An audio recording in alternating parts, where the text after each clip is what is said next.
जय हिंद साथियों। BPSC APO, BPSC auditor, BPSC stenographer और बीपीएससी एईडीओ और बिहार दरोगा मेंस, उसमें आपको साइंस के जितने प्रश्न आपको एग्जाम में पूछे गए थे वो सीधे तौर पे एनसीईआरटी से पूछे गए थे। तो इस वीडियो में आपको ये नहीं बताने वाला है कि कहाँ कहाँ से प्रश्न आपको पूछ रहा है। वो वाला वीडियो आपको देखना होगा, तो वीडियो को डिस्क्रिप्शन में हम लिंक दे देंगे। क्वेश्चन पेपर एनालिसिस वाला वीडियो आप लोग देख लीजिएगा। तो इन्हीं सभी चीज़ों को मद्देनज़र रखते हुए आप लोगों के लिए लाए हैं हम क्लास 9 का एनसीईआरटी, और ये बहुत इंपॉर्टेंट है। तो वीडियो को आप लोग शुरू से लेकर लास्ट तक देखिएगा। ये आपको बीपीएससी के अलावा कोई भी प्रतियोगी परीक्षा का तैयारी कर रहे हैं, 72वीं बीपीएससी हो या टीआरई 4, तो आपके लिए बहुत इंपॉर्टेंट है। तो वीडियो को शुरू से लेकर लास्ट तक देखिएगा। अब इसमें एकदम बिल्कुल जितना भी क्वेश्चन सम्मिलित है वो बिल्कुल न्यू पैटर्न पे आपको आयोग द्वारा जो पैटर्न फॉलो हो रहा है उसी को ध्यान में रखकर बनाया गया है। तो चलिए हम लोग वीडियो को स्टार्ट करते हैं। देखिए पहला क्वेश्चन है, निम्नलिखित कथनों को ध्यान से पढ़िए। क्या है कि भारतीय दर्शन के अनुसार पंच तत्वों में धातु शामिल है। दूसरा है कि पदार्थ का वर्गीकरण आधुनिक वैज्ञानिक मुख्यतः रासायनिक गुण धर्म के आधार पर करते हैं। तीसरा है कि यूनानी दार्शनिकों ने पदार्थ को 5 प्रकार वर्गीकृत किया।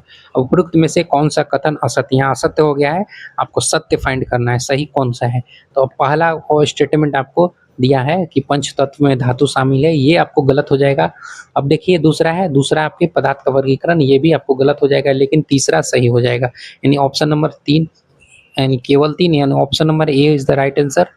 अब देखिए ऐसा क्यों बोल रहे हैं, तो देखिए पहला ही चैप्टर पढ़िएगा, आपको वहाँ पे मिलेगा। देखिए पहला ही चैप्टर का पहला ही पेज से ये प्रश्न आया था। देखिए यहाँ पे दिया हुआ है कि पंच तत्व की परिभाषा है, उसके बाद में देखिए यहाँ है ये पंच तत्व वायु, पृथ्वी, अग्नि, जल और आकाश है। यहाँ पे कहीं धातु के बारे में नहीं है, इसलिए वो गलत हो जाएगा। उसके बाद देखिए यहाँ पे है कि यूनानी दार्शनिकों ने भी, अगला स्टेटमेंट, कि पदार्थ को इसी प्रकार वर्गीकृत किया। ठीक है।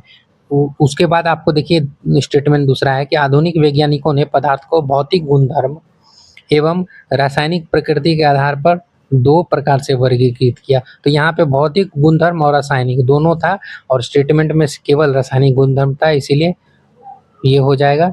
आगे देखिए, आगे देखिए साथियों, 2 नंबर है प्रश्न कि सामान्यतः पदार्थ द्रव की 3 अवस्थाएं ठोस, द्रव और तथा गैस होती है, और पदार्थ की इन अवस्थाओं के अभिलाक्षणिक गुणों के संदर्भ में निम्नलिखित कथनों पर विचार कीजिए। ये भी आपको स्टेटमेंट वाला प्रश्न था। देखिए क्या है, पहला कि ठोसों एवं द्रवों की तुलना में गैसों की संपीड़नता काफी कम होती है। ठीक है। दूसरा है कि द्रवों में ठोस, द्रव और गैस तीनों का मिश्रण संभव है। तो आपको क्या हो जाएगा स्टेटमेंट सही।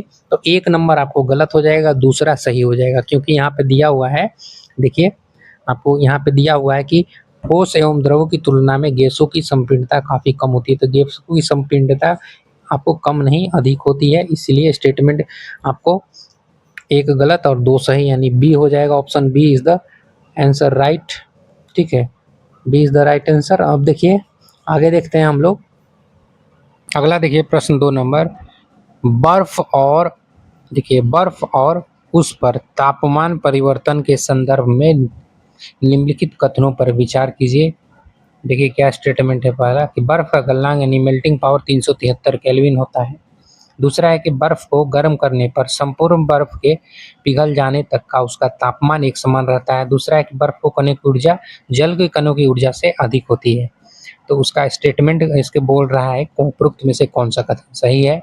तो देखिए यहाँ पे बर्फ का गलनांक जो होता है आपको मेल्टिंग पॉइंट 373 केल्विन नहीं होता है, ये गलत हो जाएगा। दूसरा स्टेटमेंट आपको जो है यानी ये आपको सही हो जाएगा, और तीसरा है जो स्टेटमेंट ये गलत हो जाएगा। उस हिसाब से आपको केवल 2 हो जाएगा आंसर। ऐसा क्यों कह रहे हैं, तो देखिए यहाँ पे एनसीईआरटी में आपको देखिए मिलेगा। देखिए यहाँ है कि बर्फ का गलनांक यानी मेल्टिंग पॉइंट 273.15 केल्विन होता है। आमतौर पर इसको देखिए जो हमारे आसपास के पदार्थ जब पढ़िएगा उसी में मिलेगा। देखिए 273.5 केल्विन है, और उसके बाद देखिए गलनांक पर पहुंचने के बाद जब तक संपूर्ण बर्फ नहीं पिघल जाता तापमान नहीं बदलता। तो दूसरा स्टेटमेंट देखिए यहाँ से सही हो गया। तीसरा देखिए कहाँ से बना था कि 0 डिग्री सेल्सियस 273 केल्विन पर यहाँ पे देखिए कि जल के कणों की ऊर्जा उसी तापमान पर बर्फ की कणों की ऊर्जा से अधिक होती है। स्टेटमेंट में था बर्फ की कणों की ऊर्जा जल की कणों की ऊर्जा से अधिक होती है, तो उल्टा हो गया था स्टेटमेंट में, इसीलिए वो भी गलत है। देखिए यहाँ से आपको प्रश्न आपको बन रहा है। ठीक है, आगे देखिए, आगे देखिए, आगे देखिए 30 नंबर, निम्नलिखित में से तापमान का एसआई मात्रक कौन सा है? तो तापमान का सभी कोई जानते हैं, क्या होगा तापमान का? तो केल्विन ही हो जाएगा, ठीक है, kelvin is the right answer, B हो जाएगा, ठीक है। Which of the following is the SI unit of temperature? Kelvin होगा। अब देखिए ये वाला प्रश्न आपको कहाँ से हम बनाए थे, कहाँ से बना था, देखिए यहाँ पे उसी चैप्टर में आपको मिलेगा राशि मात्रक और उसका प्रतीक के बारे में, देखिए तो उसी में आपको देखिए फर्स्ट में ही दिया है केल्विन, तापमान का मात्रक केल्विन है, के प्रतीक है इसका, उसी के हिसाब से देखिए पूछा नहीं लेकिन पूछ सकता है। देखिए लंबाई का दिया हुआ है, भार है, आयतन है, घनत्व है, दाब है, तो दाब का हो जाएगा आपको पास्कल, ठीक है, ये पास्कल हो गया। अब ये देखिए यहाँ पे, तो यहाँ से अभी आपको प्रश्न बन रहे हैं और ये बहुत इंपॉर्टेंट हो जाती है। आगे देखिए 4 नंबर क्वेश्चन कि किसी ठोस पदार्थ के द्रव में परिवर्तन हुए बिना सीधे गैसीय अवस्था में परिवर्तन हो जाने की प्रक्रिया निम्नलिखित में से क्या कहलाती है? तो क्या कहलाती है? तो सब्लिमेशन यानी ऊर्ध्वापातन होगा, ऊर्ध्वापातन ही कहलाती है, तो यहाँ पे होगा सबको सब्लिमेशन। और देखिए इसका एग्जाम्पल आमतौर पे एग्जाम में पूछता है कि ऊर्ध्वापातन का उदाहरण क्या है? तो कपूर का सीधे वाष्प में बदलना ही ऊर्ध्वापातन का उदाहरण है। और इसके अलावा और कौन कौन सा है ऊर्ध्वापातन का उदाहरण, उसको आप लोग जरूर बताइए कमेंट में, ठीक है। आगे देखिए यहाँ पे आपको एग्जाम में पूछा हुआ है, देखिए यहाँ पे ऊर्ध्वापातन का, यहाँ देखिए कि ठोस कपूर से कपूर वाष्प बनने की प्रक्रिया को ऊर्ध्वापातन। उसके बाद देखिए बीपीएससी टीआरई में पूछा हुआ प्रश्न है, आया हुआ था, देखिए ऊर्ध्वापातन है यानी किसी पदार्थ की सीधे ठोस से गैस में बदलने की प्रक्रिया क्या कहलाती है? तो ऊर्ध्वापातन। उसके बाद देखिए यहाँ पे दिया हुआ है द्रव अवस्था में परिवर्तन हुए बिना ठोस अवस्था से सीधे गैस में बदलने की प्रक्रिया को ऊर्ध्वापातन यानी सब्लिमेशन कहते हैं। और जब गैस से सीधे ठोस में बनने की प्रक्रिया को क्या कहते हैं? तो निक्षेपण कहते हैं, निक्षेपण कहते हैं। अब देखिए यहाँ पे आपको यहाँ पे उसके बारे में मिलेगा, देखिए अमोनिया क्लोराइड का ऊर्ध्वापातन। तो अमोनिया क्लोराइड, कपूर, ये सब नेप्थलीन और ये सब क्या है? तो ऊर्ध्वापातन का उदाहरण है, ठीक है, ऊर्ध्वापातन का उदाहरण है। और क्या क्या ऊर्ध्वापातन का उदाहरण है आप लोग कमेंट में भी बताइए उसका। तो चलिए हम लोग देखिए आगे देखते हैं। देखिए साथियों 6 नंबर प्रश्न है कि निम्नलिखित कथनों पर विचार कीजिए, यहाँ पे जब गलती से हो गया है। अब देखिए क्या है, ये भी स्टेटमेंट वाले प्रश्न है। अब देखिए ये एकदम आगे है, देखिए कार्बन डाइऑक्साइड को उच्च दाब पर संग्रहित किया जाता है। दूसरा है स्टेटमेंट कि जब वायुमंडलीय दाब का मैप 1 एटमॉस्फेयर हो तो ठोस कार्बन डाइऑक्साइड द्रव अवस्था में आए बिना सीधे गैस में परिवर्तित हो जाती है। तीसरा स्टेटमेंट है ठोस कार्बन डाइऑक्साइड CO2 को शुष्क बर्फ यानी ड्राई आइस भी कहते हैं। अब देखिए उपरोक्त में से कौन सा कथन सही है? तो तीनों स्टेटमेंट आपको सही हो जाएगा, तीनों सही हो जाएगा। अब देखिए यहाँ पे कहाँ से ये प्रश्न आपको बना था, तो उसी चैप्टर में आपको देखिए पढ़िएगा गैसीय अवस्था के बारे में, तो आपको मिलेगा कि जब वायुमंडलीय दाब का माप 1 एटमॉस्फेयर 1 एटीएम हो तो CO2 द्रव अवस्था में आए बिना सीधे गैस में परिवर्तित हो जाती है। और यही कारण है कि ठोस कार्बन डाइऑक्साइड को शुष्क बर्फ यानी ड्राई आइस भी कहते हैं। यहाँ देखिए लिखा है तीनों अवस्था में पदार्थ का अंतर रूपांतरण में जब पढ़िएगा तो उसी में आपको दिया है, देखिए ठोस गैस से जब ठोस में बदलेगा तो निक्षेपण हो जाएगा, अच्छा से समझाया गया है। देखिए एग्जाम्पल देखिए ऊर्ध्वापातन का भी है, ठोस से गैस और गैस से जब द्रव में जाएगा संघनन, और जब वाष्पीकरण कब कहलाएगा? तो द्रव से गैस में, और उसके बाद जब ठोस आपको जाएगा ठोस से द्रव में तो संघनन, और द्रव से ठोस में तो जमना। तो आपको यहाँ से आपको बाकायदा पूछता है प्रश्न में हमेशा। देखिए यहाँ पे सूखी बर्फ यानी ड्राई आइस के बारे में पूछा हुआ था, ठोस कार्बन डाइऑक्साइड को सूखी बर्फ कहते हैं। ये बिहार शिक्षक भर्ती में प्रश्न TRE 3 में आया था। उसके बाद देखिए यहाँ पे BPSC CDPO में यह वाला प्रश्न आपको आया था, ठीक है, वाष्प द्रव संघनन क्या है? तो यहाँ से परिभाषा भी कभी कभी आपको पूछ लेता है। तो आगे देखिए यहाँ पे प्रश्न है 7 नंबर कि निम्नलिखित कथनों पर विचार कीजिए। देखिए पदार्थ के कण अत्यंत सूक्ष्म होते हैं। दूसरा है कि एक क्रिस्टल आपको पोटेशियम पैरामैग्नेट से अनेक लीटर जल रंगीन किया जा सकता है। तीसरा है कि इससे सिद्ध होता है कि पदार्थ के कणों का आकार अत्यंत छोटा होता है। अब बोल रहा है कि इसमें से कौन सा सही है? तो आपको 1, 2, 3 यानी तीनों स्टेटमेंट सही है, तीनों स्टेटमेंट आपको इसका सही हो जाएगा, ठीक है। अब देखिए यहाँ पे कहाँ से बना था प्रश्न, देखिए यहाँ पे लिखा हुआ है पोटेशियम पैरामैग्नेट के बहुत थोड़े से क्रिस्टलों से पानी की बहुत अधिक मात्रा है ना भी रंगीन हो जाती है, और इसे हम कह सकते हैं कि पोटेशियम पैरामैग्नेट का केवल एक क्रिस्टल में कई सूक्ष्म कण होंगे और ये कण छोटे छोटे कणों में विभाजित होते रहते हैं, ठीक है। और अंततः एक स्थिति में ये कण छोटे भागों में विभाजित नहीं किए जा सकते। यहीं पे आपको देखिए है यहाँ पे दिया हुआ है बाकायदा एग्जाम्पल देके पोटेशियम पैरामैग्नेट का बारे में समझाया गया है। तो एनसीईआरटी देख रहे हैं ना कितना इंपॉर्टेंट हो जाती है। आगे देखिए 8 नंबर है, देखिए कि निम्नलिखित में से पदार्थ के कणों के बीच रिक्त स्थान का सर्वश्रेष्ठ उदाहरण कौन सा है? तो नमक का जल में घुलना ही सर्वश्रेष्ठ उदाहरण है पदार्थ के कणों के बीच का, तो यानी dissolving of salt in water, ठीक है। ये हो जाएगा ऑप्शन नंबर बी। अब देखिए ऐसा क्यों कह रहे हैं, देखिए यहाँ पे आगे है 9 नंबर प्रश्न, पहले देख लीजिए। निम्नलिखित कथनों पर विचार कीजिए कि पदार्थ के कण निरंतर गति करते हैं और ताप बढ़ाने पर कणों की गतिज ऊर्जा बढ़ जाती है। तीसरा है कि गतिज ऊर्जा बढ़ने से विसरण की दर भी बढ़ जाती है। तो आपको तीनों स्टेटमेंट क्या हो जाएगा, सही हो जाएगा, ठीक है। तीनों स्टेटमेंट इसका सही हो जाएगा, उस हिसाब से इसका ऑप्शन नंबर डी हो जाएगा, ठीक है। डी 1, 2, 3 हो जाएगा, ठीक है।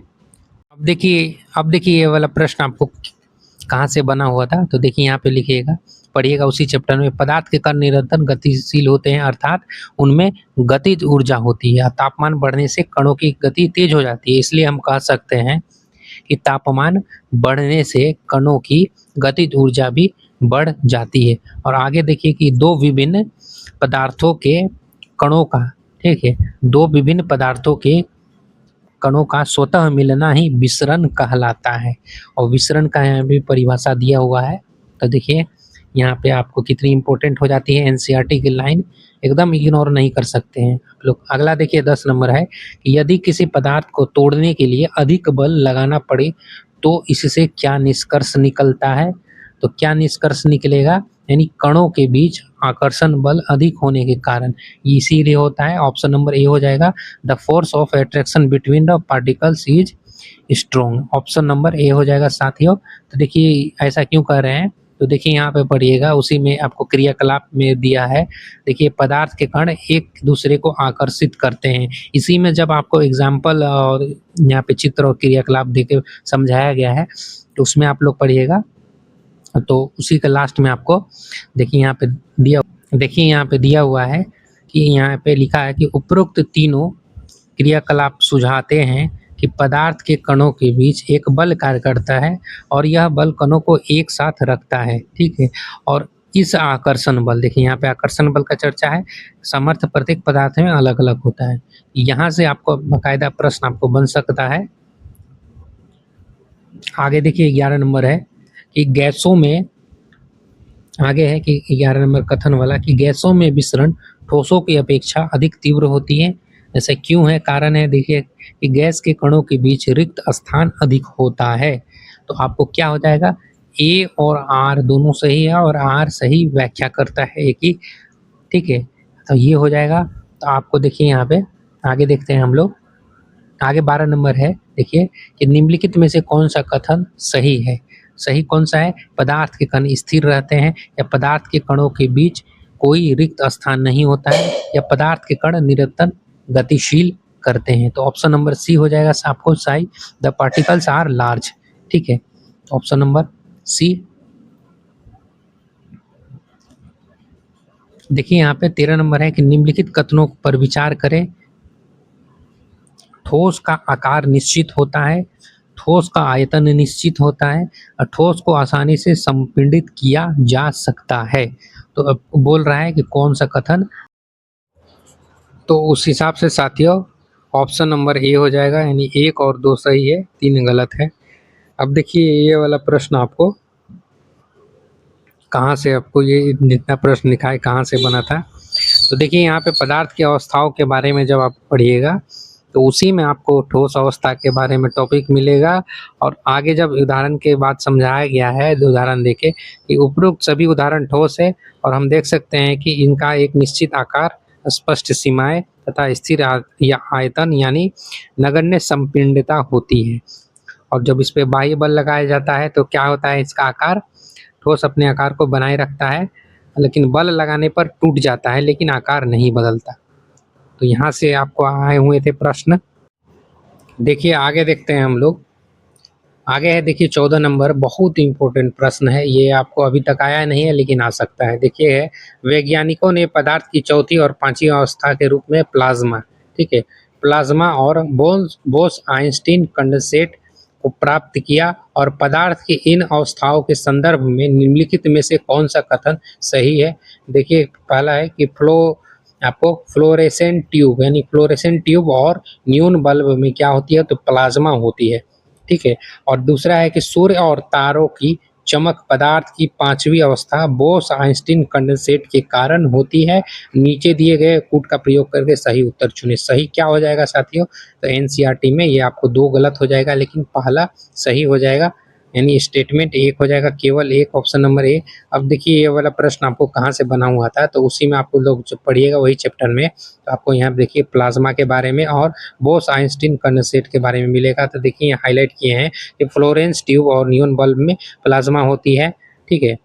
और यहाँ पे जब आगे देखिएगा, यहाँ पे देखिए कि प्लाज्मा के कारण ही सूर्य और तारों में भी चमक होती है। और आगे जब देखिए यहाँ पे बोस आइंस्टीन कंडेंसेट के बारे में जब यहाँ पे पढ़िएगा, तो यहाँ पे देखिए कि बोस आइंस्टीन कंडेंसेट जिसे कहा गया, और सन 2001 में अमेरिका के एरी कॉलेज और उलगेंग कैटरेल और कार्ल ई वेमन को बोस आइंस्टीन कंडेंसेट की अवस्था प्राप्त करने के लिए भौतिकी में नोबेल पुरस्कार से सम्मानित किया गया। तो यहाँ पे आपको इस टॉपिक से प्रश्न आए नहीं है लेकिन आ सकते हैं, तो इसीलिए आपको इम्पोर्टेंट हो जाती है बहुत।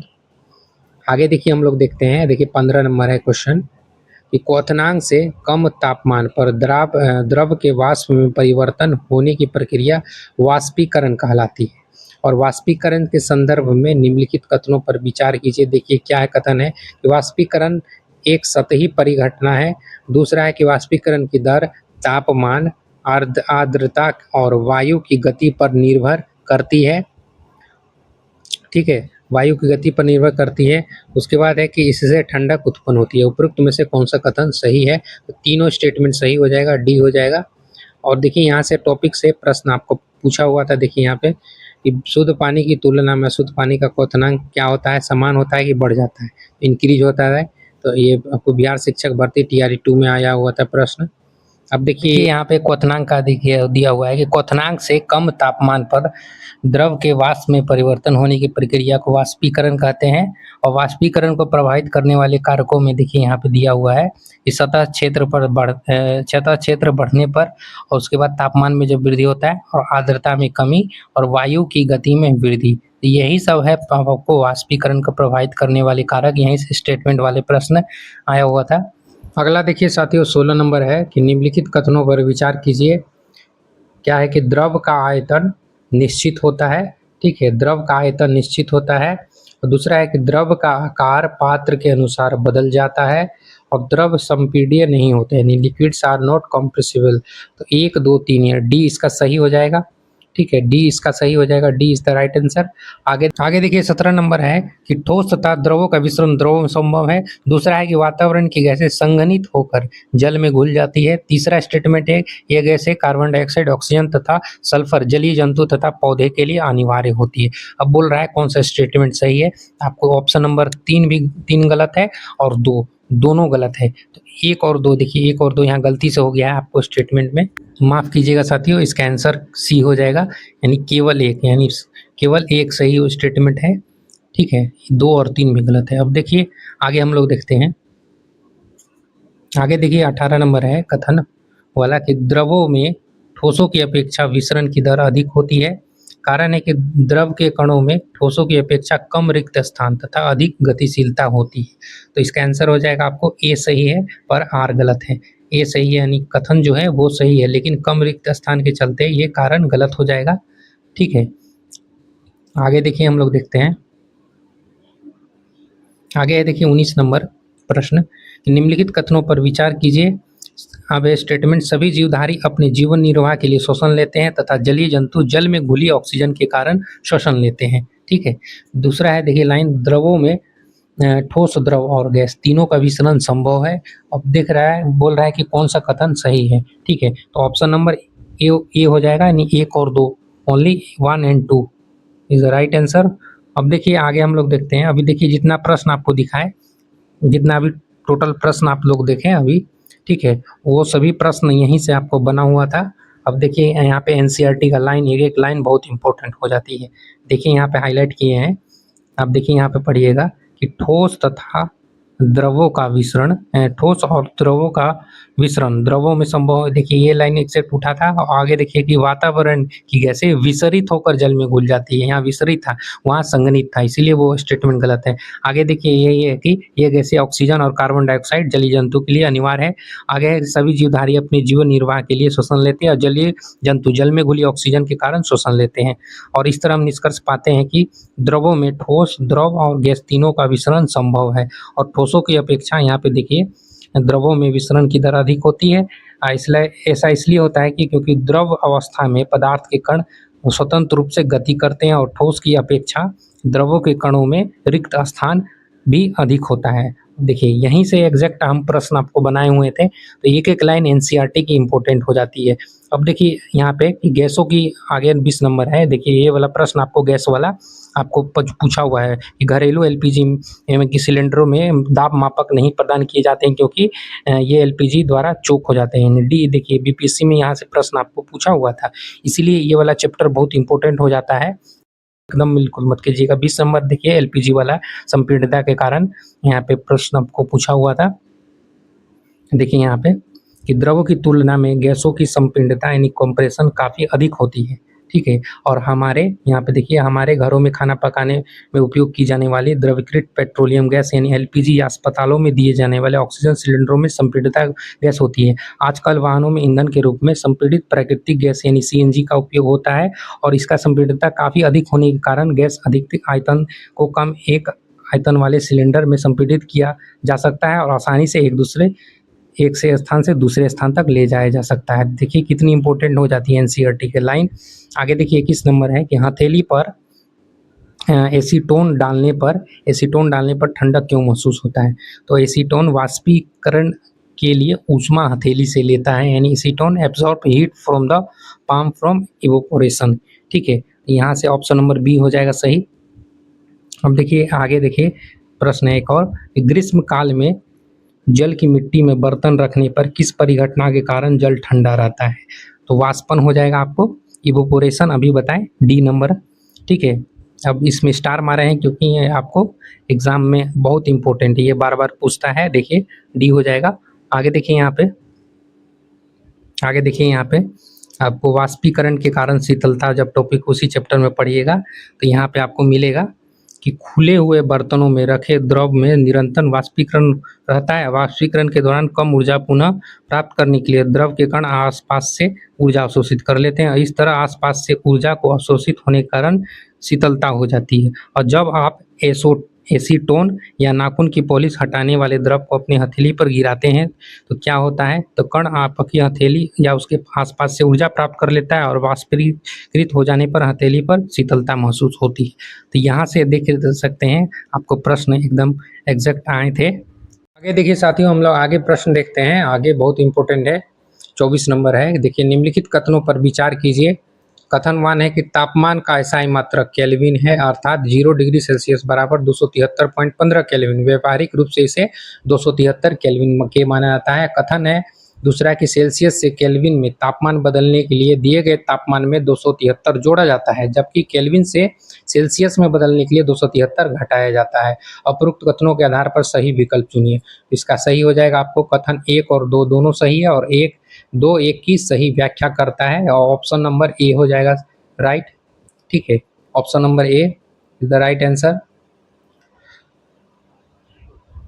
अब देखिए यहाँ पे कहाँ से बना हुआ था। देखिए यहाँ पे है कि तापमान की अंतर्राष्ट्रीय SI मात्रक केल्विन है और 0 डिग्री बराबर 0.15 केल्विन होता है और सुविधा के लिए इसे 0.273 केल्विन मानते हैं। अब देखिए यहाँ पे लिखा है कि केल्विन से सेल्सियस में बदलने के लिए 273 घटाया जाता है, जबकि सेल्सियस से केल्विन बदलने के लिए 273 जोड़ा जाता है। अब देखिए एक और लाइन है कि यहाँ पे देखिए कि एटमॉस्फेयर गैसीय दाब के मापन का मात्रक है, और यहाँ पे देखिए दाब का सही मात्रक पास्कल है। और यहाँ पे देखिए दिया हुआ है कि वायुमंडल में वायु का दाब वायुमंडलीय दाब कहलाता है। समुद्र की सतह पर वायुमंडलीय दाब का एक एटमॉस्फेयर होता है और इसे सामान्य दाब कहते हैं। तो देखिए कितनी इंपॉर्टेंट लाइन है एनसीईआरटी की। तो साथियों अभी तक यहाँ पे आप लोग वीडियो देख रहे हैं यहाँ तक, तो साथियों यहाँ अभी तक देख रहे हैं वीडियो, तो वीडियो को लाइक कीजिएगा और सब्सक्राइब जरूर कीजिएगा, कि बहुत मेहनत लगता है आपको ये वीडियो बनाने में। तो उसके लिए अप्रिशिएट के लिए आप लोग वीडियो को लाइक कीजिएगा, सब्सक्राइब, कमेंट भी कीजिएगा, दोस्तों के पास शेयर कीजिएगा। अब देखिए साथियों यहाँ तक आप लोगों के लिए हम चैप्टर 1 का टोटल आपको चैप्टर के अंदर से हमारे आसपास के पदार्थ क्लास 9th एनसीईआरटी का साइंस का वो इम्पोर्टेंट एमसीक्यू करा दिए हैं। और उसके बाद आपको चैप्टर 10th का क्लास 10th का चैप्टर 1 आएगा। उसके बाद एक बाद आपको सारा वीडियो उपलब्ध हो जाएगा। और उसके बाद कौन सा वीडियो चाहिए आप लोग कमेंट में जरूर बताइए। मिलते हैं हम लोग नेक्स्ट वीडियो में।